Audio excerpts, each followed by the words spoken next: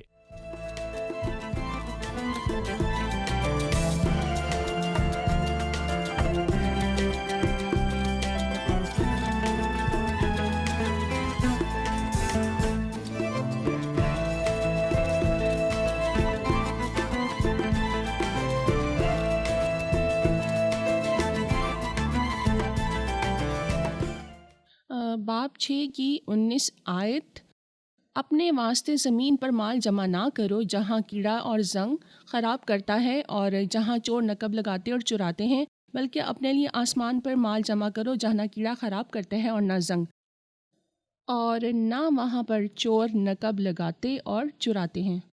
جی بھائی، پہلی آیت سے لے کر 17ویں آیت تک وہ خدا کی پرستش کے بارے میں بات کرتا ہے، لیکن افسوس کہ یہاں عبادت کی ایک اور شے ہے جس کے بارے میں وہ خبردار کرتا ہے۔ ہمارے پاس جو خزانے ہیں، بس وہ کہتا ہے اپنے واسطے زمین پر مال جمع نہ کرو۔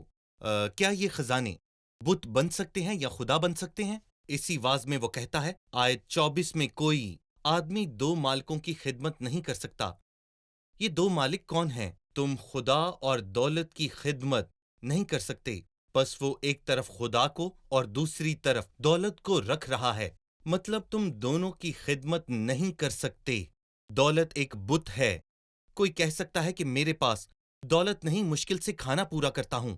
یہ بھی خطرناک ہے، کیونکہ اس باب کے دوسرے حصے میں جو آیت 25 سے شروع ہوتی ہے، وہ کہتا ہے کہ اپنی جان کی فکر نہ کرنا، کہ ہم کہاں سے کھائیں گے اور کہاں سے پیئیں گے۔ لہٰذا ایسے بہت سے لوگ ہیں جن کے پاس دولت ہے اور یہ بت بن سکتی ہے، اور ایسے بھی لوگ ہیں جن کے پاس کچھ بھی نہیں ہے اور وہ اس سے پریشانی کا شکار ہو جاتے ہیں، لیکن خدا ہمیں خبردار کرتا ہے۔ اس سے مجھے مثال کی یاد آتی ہے، لکھا ہے میں نے تجھ سے 2 باتوں کی درخواست کی ہے میرے مرنے سے پہلے، ان کو مجھ سے دریغ نہ کر۔ اس نے اس سے کیا مانگا؟ وہ کہتا ہے کہ مجھ کو کنگال نہ کر اور نہ دولت مند۔ وہ کہتا ہے کہ ایسا نہ ہو کہ میں سیر ہو کر انکار کروں اور کہوں کہ خدا کون ہے، اور مبادہ محتاج ہو کر چوری کروں اور اپنے خدا کے نام کی تحقیر کروں۔ پس دولت کا ہونا اور نہ ہونا بھی خطرناک ہے، اور ہمیں خدا سے پوچھنا ہوگا کہ اگر ہمارے پاس بہت سی دولت ہے تو ہم اس کا استعمال کیسے کریں، اور اگر کچھ نہیں تو ہمارا بھروسہ اس پر ہے اور وہی ہماری فکر کرتا ہے۔ لہٰذا جس نقطے کا آپ نے ذکر کیا وہ یہ ہے کہ کون کس کی خدمت کرتا ہے۔ ہو سکتا ہے کہ میرے پاس بہت سی دولت ہو اور میں اس دولت کا مالک ہوں اور جی، میرا اس پر پورا اختیار صحیح۔ ہو۔ اگر میں دولت سے پیار کرتا ہوں تو میں اس کی عبادت بھی کروں گا۔ کسی نے کہا دولت ایک اچھا ملازم ہے لیکن بے رحم مالک صحیح۔ ہے۔ اب میں 25ویں آیت سے لے کر باب کے آخر تک پڑھنا چاہوں گا، کیونکہ اس میں ہمارے لیے اور ناظرین کے لیے حوصلہ افزا الفاظ موجود ہیں۔ اس لیے میں تم سے کہتا ہوں کہ اپنی جان کی فکر نہ کرنا کہ ہم کیا کھائیں گے یا کیا پئیں گے، اور نہ اپنے بدن کی کہ کیا پہنیں گے۔ کیا جان خوراک سے اور بدن پوشاک سے بڑھ کر نہیں؟ ہوا کے پرندوں کو دیکھو، نہ بوتے ہیں نہ کاٹتے، نہ کوٹھیوں میں جمع کرتے ہیں، تو بھی تمہارا آسمانی باپ ان کو کھلاتا ہے۔ کیا تم ان سے زیادہ قدر نہیں رکھتے؟ تم میں ایسا کون ہے جو فکر کر کے اپنی عمر میں ایک گھڑی بھی بڑھا سکے؟ اور پوشاک کے لیے کیوں فکر کرتے ہو؟ جنگلی سوسن کے درختوں کو غور سے دیکھو کہ وہ کس طرح بڑھتے ہیں، وہ نہ محنت کرتے اور نہ کاٹتے ہیں۔ تو بھی میں تم سے کہتا ہوں کہ سلیمان بھی باوجود اپنی ساری شان و شوکت کے ان میں سے کسی کی مانند مبلس نہ تھا۔ پس جب خدا میدان کی گھاس کو جو آج ہے اور کل تنور میں جھونکی جائے گی ایسی پوشاک پہنتا ہے تو اے کم اعتقادو تم کو کیوں نہ پہنائے گا؟ اس لیے فکر مند ہو کر یہ نہ کہو کہ ہم کیا کھائیں گے یا کیا پیئیں گے یا کیا پہنیں گے، کیونکہ ان سب چیزوں کی تلاش میں غیر قومیں رہتی ہیں، اور تمہارا آسمانی باپ جانتا ہے کہ تم ان سب چیزوں کے محتاج ہو۔ بلکہ تم پہلے اس کی بادشاہی اور اس کی راست بازی کی تلاش کرو، تو یہ سب چیزیں بھی تم کو مل جائیں گی۔ پس کل کے لیے فکر نہ کرو، کیونکہ کل کا دن اپنے لیے آپ فکر کر لے گا۔ آج کے لیے آج ہی کا دکھ کافی ہے۔ انتہائی حوصلہ افزا، اور مجھے امید ہے کہ ہمارے ناظرین بھی انہیں اپنے دلوں میں رکھیں گے۔ میں چاہوں گا کہ آپ آخری حصے پر تبصرہ کریں، ان آیات کی بنیاد پر ہمیں کیوں فکر نہیں کرنی چاہیے۔ آپ اسے مختصراً بیان کیجیے گا۔ کسی نے ایک بہت ہی خوبصورت بات کہی تھی کہ اگر کوئی چڑیا نیچے گرتی ہے تو سب لوگ اسے بھول جاتے ہیں، لیکن باپ اسے کبھی بھی نہیں بھولتا، اور وہ ہمیں بھی کبھی نہیں بھول سکتا، کیونکہ وہ پھولوں کو پوشاک دیتا ہے اور پرندوں کو زندگی۔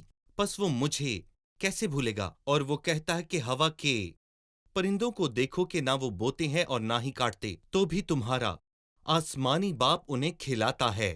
پرندے نہ بوتے ہیں اور نہ ہی کاٹتے، پھر بھی تمہارا آسمانی باپ پرندوں کا ہی باپ نہیں بلکہ میرا بھی ہے، اور اگر وہ پرندوں کی فکر کرتا ہے تو وہ میری فکر کیوں نہ کرے گا؟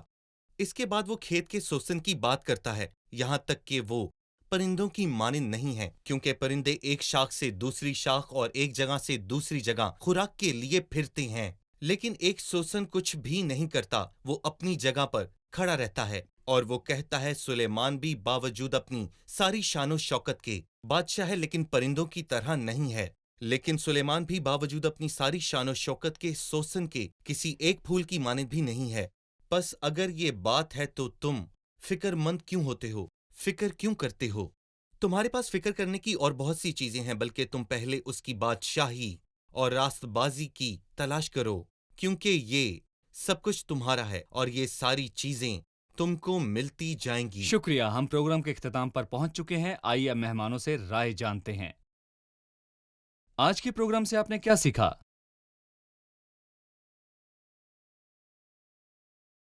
ہم نے سیکھا ہے کہ خدا ہمیں زمین پر مال جمع کرنے سے خبردار کر رہا ہے۔ اور دولت کا خدا کے طور پر تعارف کیا گیا ہے، تو یہ دونوں صورتوں میں ہمارے دل کو خدا سے دور لے جائے گی۔ مسیح نے مثالی دعا کے ذریعے ہمیں 4 چیزیں سکھائیں کہ ہماری دعائیں مختصر ہوں۔ یہ صرف 45 الفاظ پر مشتمل تھی، لہٰذا ہم بے فائدہ الفاظ دہراتے نہیں کیونکہ خداوند ہمارے ہر کہے جانے والے لفظ کو سنتا ہے۔ دوسری بات یہ جامعہ تھی، یعنی یہ باپ کی بادشاہی کے بارے میں اور روٹی کے متعلق بات کرتی ہے۔ تیسری بات یہ خود غرضانہ نہیں تھی، یعنی مجھے صرف اپنے بارے میں نہیں بولنا یا صرف اپنے لیے ہی نہیں مانگنا۔ چوتھی بات یہ منظم تھی، یعنی مجھے پہلے یہ خدا کی شان و شوکت اور شکر گزاری سے شروع کرنا ہے۔ صحیح۔ در حقیقت ہم بہت زیادہ فکر مند اور پریشان ہوتے ہیں، لیکن اپنی ساری فکریں اس پر ڈال دو کیونکہ اس کو ہماری فکر ہوتی ہے، اور پہلے اس کی بادشاہی کی تلاش کرو تو یہ سب چیزیں تم کو مل جائیں گی۔ شکریہ، خدا آپ کو برکت دے۔ بھائی یوسف، آپ کا بھی خدا آپ شکریہ۔ کو برکت دے۔ عزیز ناظرین، قسط کے آخر میں آپ کو وجوہات بتانا چاہتا ہوں کہ خدا ہمیں فکر نہ کرنے کو کیوں کہتا ہے۔ کیونکہ زندگی زیادہ اہم ہے، لہٰذا وہ جس نے زندگی دی کھانا بھی وہی مہیا کرے گا، اور وہ جس نے جسم دیا جسم کے لیے لباس اور کپڑے بھی وہی دے گا۔ دوسری بات، ہماری قدر بہت سے پرندوں سے زیادہ ہے، پس اگر خدا پرندوں کو خوراک دیتا ہے تو ہماری قدر پرندوں سے بہت زیادہ ہے۔ تیسری بات، کیونکہ فکر اور پریشانی کا کوئی فائدہ نہیں، تم میں ایسا کون ہے جو فکر کر کے اپنی عمر میں ایک گھڑی بھی بڑھا سکے؟ ہم ان پھولوں سے بھی زیادہ اہم اور بہتر ہیں جنہیں خدا خوبصورتی سے مبلس کرتا ہے۔ ہم سوسن سے بہتر ہیں، اور فکر کرنا دنیا کے لوگوں کی عادت ہے۔ دنیا پریشان ہو جاتی ہے اور الجھن میں پڑ جاتی ہے، لیکن ہمارا آسمانی باپ ہے جو ہماری فکر کرتا ہے۔ خدا کی بادشاہی اور اس کی راست بازی کسی بھی دوسری درخواست سے زیادہ قیمتی ہے۔ ہم پہلے اس کی بادشاہی اور اس کی راست بازی کی تلاش کریں تو یہ سب چیزیں بھی ہمیں مل جائیں گی، اور آخر میں جب کل آئے تو میرا خدا وہاں ہوگا۔ اسی لیے اس نے کہا، پس کل کے لیے فکر نہ کرو، کیونکہ کل کا دن اپنے لیے آپ فکر کر لے گا۔ آج کے لیے آج ہی کا دکھ کافی ہے۔ کیا آپ کل کے لیے فکر مند ہیں؟ جب کل آئے گا تو ہمارا خداوند وہاں موجود ہوگا۔ خدا کے پاس کل کی ضروریات کے لیے فراہمی موجود ہے، ضروریات سے کہیں زیادہ۔ آپ کو کل کی ضروریات کا سامنا نہیں کرنا پڑے گا، بس خدا پر بھروسہ کریں اور اپنی آنکھیں ضروریات سے ہٹا کر خداوند پر لگائیں۔ اگلے پروگرام میں آپ سے پھر ملاقات ہوگی۔ خدا آپ کو برکت دے۔